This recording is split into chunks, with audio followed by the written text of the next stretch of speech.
उत्तराखंड में दंगों प्रदर्शन के दौरान सरकारी और निजी संपत्ति को नुकसान पहुंचाने वालों पर कार्रवाई के लिए उत्तराखंड लोक और निजी संपत्ति क्षति वसूली विधेयक 2024 को राजभवन की मंजूरी मिल गई है। अब उत्तराखंड में भी यूपी और हरियाणा की तरह सार्वजनिक और निजी संपत्ति को नुकसान पहुंचाने वाले उपद्रवियों से हुए नुकसान की भरपाई की जाएगी।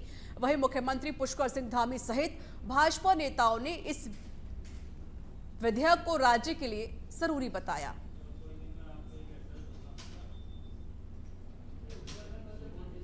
उत्तराखंड राज्य बहुत ही हमारा एक मेल मिलाप से रहने वाला, प्रेम भाव से रहने वाला राज्य है। यहाँ पर दंगा है, उपद्रव है, आगजनी है, तोड़फोड़ है, इसका कोई स्थान नहीं है। कुछ एक समय पर पहले के समय में हुआ है कि कहीं पर लोगों ने इस प्रकार का प्रयास किया है, राज्य का जो माहौल है वो खराब करने का प्रयास किया है। तो भविष्य में इस प्रकार की घटनाएं होना तो बहुत दूर की बात, कोई सोचे भी ना है।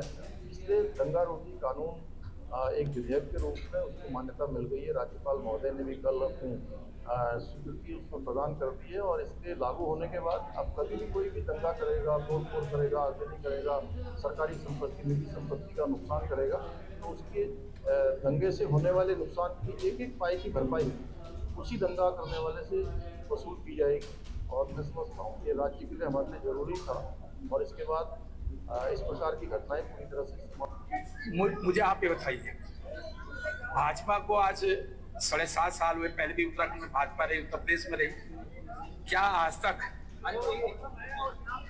जो अन्यायी हैं, जो गलत काम करते हैं, क्या उनके लिए कानून नहीं था? आप कानून का पालन नहीं करते, केवल खोखली बात है। केवल मुझे आप बता दो, संविधान में, न्याय व्यवस्था में हर चीज के लिए कानून, अगर कानून की तर्ज पर अगर आप सही पालन करेंगे तो जो अन्याय कर रहा है उसको दंड मिलेगा। उत्तराखंड लोक और निजी संपत्ति क्षति वसूली विधेयक 2024 को राजभवन की मंजूरी के बाद कांग्रेस नेताओं ने कहा कि यह कानून किसी एक विशेष समुदाय को डराने के लिए बनाया गया है। भाजपा कानून व्यवस्था को सही से लागू कर पाने में असमर्थ है, इसलिए उसे इस प्रकार का कानून बनाने की आवश्यकता है। साथ ही साथ कांग्रेस नेताओं ने कहा कि अधिकतर दंगों में भाजपा दंगाई के रूप में शामिल है।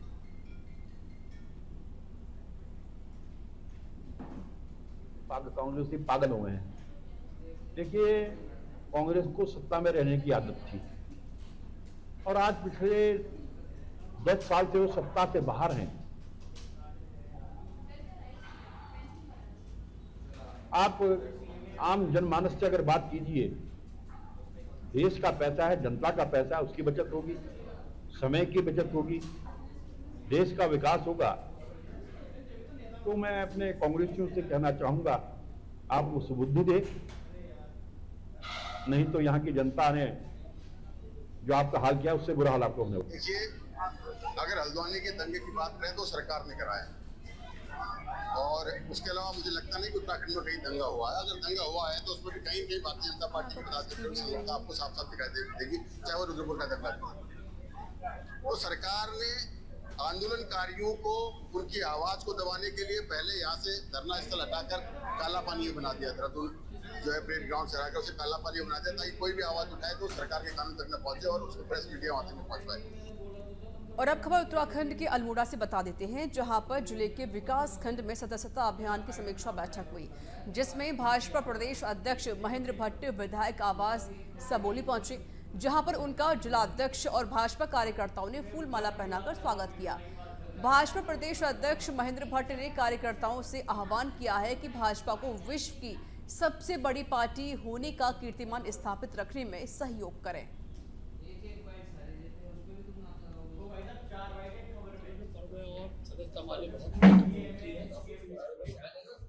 अधिकतम सदस्य बनने के बाद ही हम संगठन के चुनाव की गतिविधियां बढ़ाते हैं। इस बार हमने प्रत्येक बूथ पर हर समाज, हर वर्ग के व्यक्ति को जोड़ने का निश्चय किया है और उसी निमित्त मेरा पूरे प्रदेश के सभी विधानसभाओं में एक ही मंडल में मेरा जाना हो रहा है। आज मैं सल्ट विधानसभा में हूँ, यहाँ के मंडल की बैठक हुई है और मेरा विश्वास है कि सल्ट विधानसभा के अंदर सरगति बढ़ेगी और अच्छी संख्या में। और अब खबर उत्तराखंड के विकास नगर से बता देते हैं, जहां पर देवभूमि में डेमोग्राफिक चेंज पर कांग्रेस प्रदेश अध्यक्ष करण माहरा का बयान सामने आया है, जिस पर सियासी पारा चढ़ गया है। विधायक मुन्ना सिंह चौहान ने तीखी टिप्पणी करते हुए माहरा के बयान को शर्मनाक बताया। अपराध में सीधे तौर पर सम्मिलित होगा,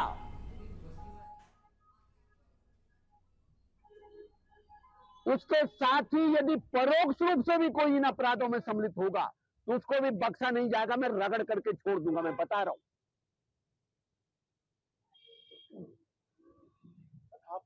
और मुझे अजीब बात है, मुझे आज मन बड़ा अजीब हो रहा है कि मतलब बजाय इन घटनाओं की निंदा करने के लिए, बजाय इसका विरोध करने के, कांग्रेस पार्टी मंच सजा करके और इसके समर्थन में बयानबाजी कर रहा है, प्रेस कॉन्फ्रेंस कर रहे हैं। और उत्तराखंड में चार धाम यात्रा सुचारू रूप से चल रही है। कल केदारनाथ धाम में कुछ देर के लिए यात्रा रोकी गई थी, लेकिन वह भी फिर से सुचारू रूप से चालू कर दी गई है। आपदा सचिव विनोद कुमार सुमन ने कहा कि राज्य में भारी वर्षा से 400 से ज्यादा सड़कें बंद पड़ी हुई थी, जिन्हें खोलने का प्रयास लगातार किया जा रहा है। अधिकतम 300 से ज्यादा सड़कों को खोल दिया गया है, लेकिन अभी भी 100 के करीब सड़कें बंद हैं, जिन्हें खोलने का प्रयास जारी है।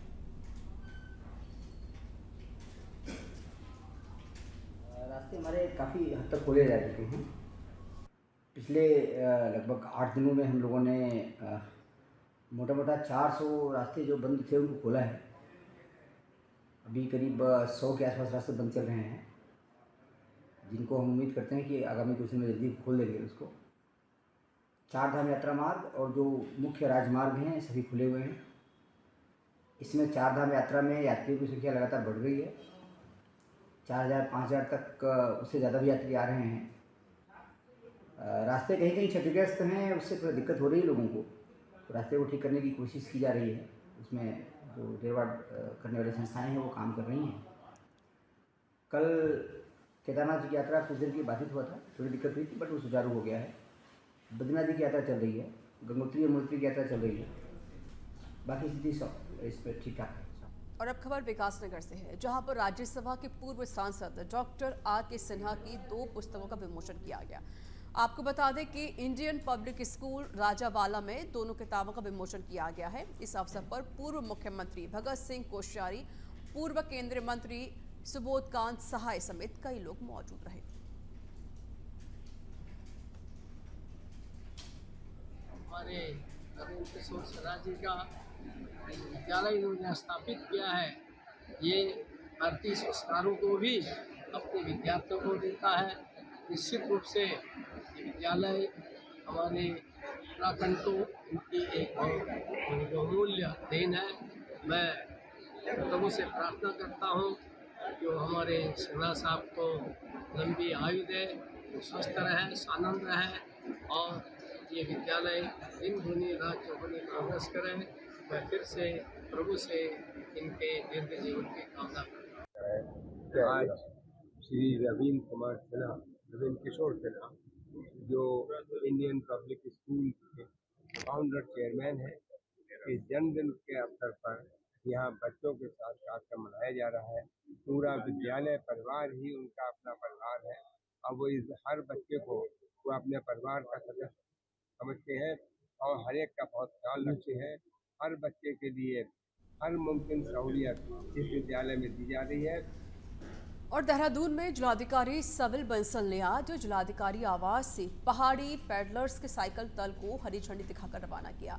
बता दें कि ये दल उपेक्षित जल स्रोतों का सर्वेक्षण और चिन्हीकरण अपनी रिपोर्ट प्रशासन को प्रस्तुत करेगा और शोध और सुझावों को गंभीरता से लेते हुए जल स्रोतों के संरक्षण और संवर्धन की दिशा में कार्य किया जाएगा। तो जिलाधिकारी ने साइकिल दल को हरी झंडी दिखाकर रवाना किया। पहाड़ी पैडलर्स का साइकिल दल आज रवाना किया गया है।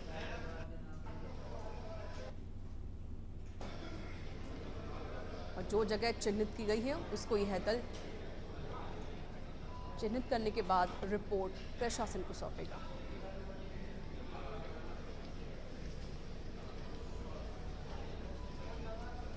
उत्तराखंड में पिछले कुछ समय से लगातार टीचरों के खाली पदों का भरा जा रहा है, लेकिन वहीं अभी भी स्थिति है कि कई जगह ऐसी हैं जहां पर टीचर्स, खासतौर पर किसी महत्वपूर्ण विषय के टीचर मौजूद ही नहीं है।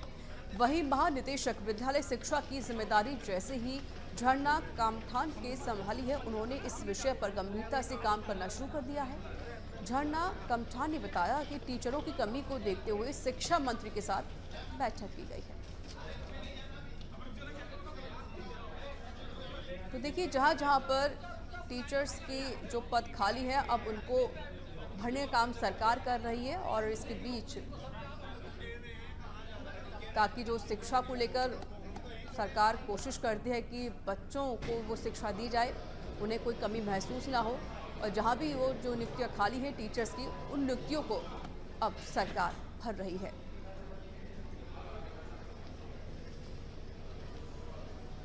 है इसमें, और माननीय मंत्री जी के निर्देश भी हमें इसमें प्राप्त हुए थे। कल उन्होंने समीक्षा बैठक करी थी, और उसके क्रम में आज मैंने भी बैठक करी है जनपदों के साथ। जनपदों में सेकंड लेवल की काउंसलिंग चल रही है, वो जल्दी समाप्त कर ली जाएगी। उसके बाद थर्ड लेवल की काउंसलिंग भी होगी। तो काफ़ी स्तर तक जो है हमें कई टीचर्स मिल गए हैं, और अभी भी जो वैकेंसीज हैं उनको भरने का भी प्रयास किया। खबर उत्तराखंड के उधम सिंह नगर से है, जहां एसएसपी ने अपनी कुशल रणनीति का लोहा बनवाया है। 21 साल से लगातार फरार चल रहे अपराधी को सलाखों के पीछे पहुंचाया। एसएसपी उधम सिंह नगर का महिला बाल अपराधियों को कड़ा संदेश।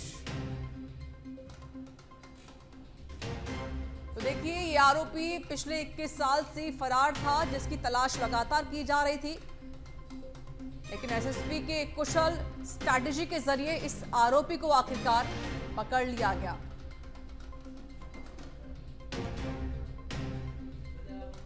पुलिस महानिदेशक महोदय द्वारा वांछित और इनामी अपराधियों के विरुद्ध गिरफ्तारी के लिए अभियान चलाया गया था। उसमें एक व्यक्ति सुरेंद्र महतो, जो पिछले 21 साल से फरार चल रहा था और जिस पर 25,000 रुपये का इनाम था, किच्छा थाने के सब इंस्पेक्टर उमेश कुमार द्वारा बड़ी मेहनत, लगन से और मोबाइल सर्विलांस और मैनुअल सर्विलांस की मदद से गिरफ्तार किया गया।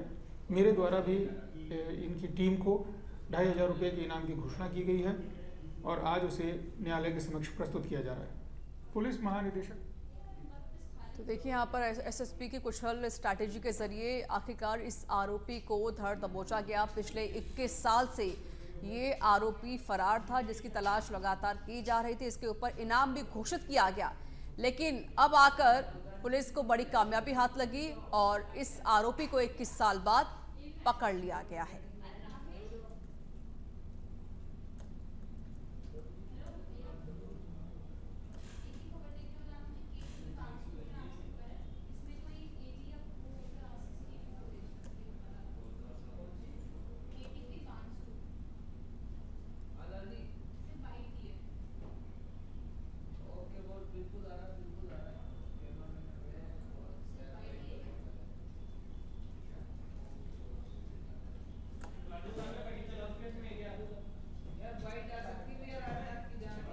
पिछले देखिए 21 साल से ये आरोपी फरार था, और अब जाकर इस आरोपी को गिरफ्तार कर लिया गया है। एसएसपी की कुशल रणनीति के तहत इस आरोपी को गिरफ्तार किया गया है।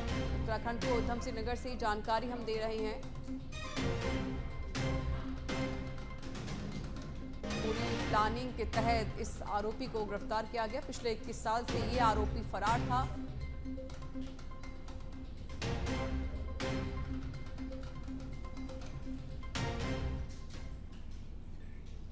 और उधम सिंह नगर के रुद्रपुर में वार्ड नंबर 1 फुलसुंगा में सड़क की जर्जर हालत को लेकर लोगों ने धरना प्रदर्शन कर नारेबाजी की है, जिसमें स्थानीय लोगों ने बताया कि सुविधाओं के नाम पर निगम टैक्स तो लेता है, पर सुविधाएं नहीं मिलती, जिसके चलते आज रामकृष्ण सैनी की अगुवाई में गंगापुर रोड स्थित मारुति कुंज कॉलोनी में लोगों ने प्रदर्शन करके आक्रोश जताया। साथ ही जल्द ही समस्याओं का निस्तारण करने की मांग की गई। तो देखिए, लोगों ने यहाँ पर धरना प्रदर्शन किया क्योंकि सड़कों की जो हालात है वो बेहद खराब है, जर्जर हो चुकी है।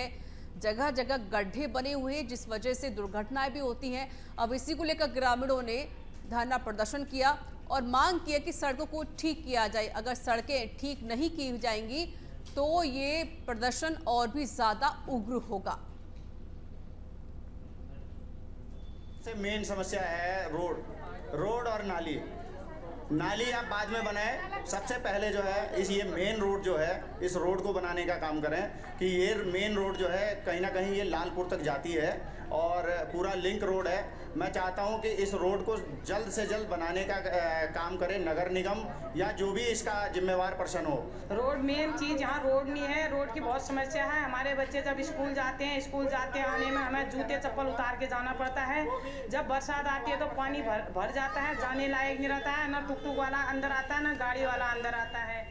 देहरादून में बने राजीव गांधी अंतर्राष्ट्रीय क्रिकेट स्टेडियम को बने करीब 8 साल पूरे हो गए हैं, लेकिन स्टेडियम आज भी अनदेखी के चलते खस्ता हालत में है, क्योंकि आज भी यह स्टेडियम सरकार के अधीन है।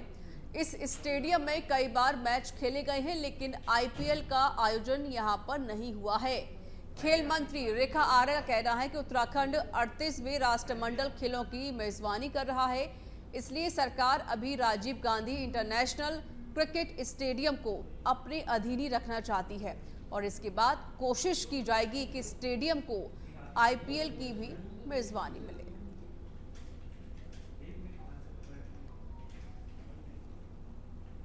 तो क्रिकेट स्टेडियम के हालात खस्ता हो चुके हैं, लेकिन अभी ये स्टेडियम आईपीएल का इंतजार कर रहा है। हालांकि खेल मंत्री रेखा आर्य ने कहा कि कोशिश हमारी यही है कि इस स्टेडियम में आईपीएल खेला जाए। हालांकि वह बाकी क्रिकेट की मेजबानी कर रहा है, लेकिन आगे चल के हम आईपीएल की भी मेजबानी करेंगे। फिलहाल तो खेल विभाग की ये इच्छा है कि नेशनल गेम होने तक में राजीव गांधी स्टेडियम जो है वो विभाग के अधीन रहे, क्योंकि हमें उसमें विभिन्न कार्य करने होते हैं, तो इसलिए अभी वो विभाग के अधीन हम लोग बनाए हुए हैं। इसके उपरांत में निश्चित रूप से हम सबकी ये कोशिश रहेगी कि सदैव इसमें आज कभी यूपीएल हो रहा है, आने वाले समय में इसमें आईपीएल हो, आने वाले समय में इसमें इंटरनेशनल मैचेस हो, इसके लिए हम लोग प्रयासरत है, लेकिन नेशनल गेम तक जो है वो विभाग के अधीन रखा गया।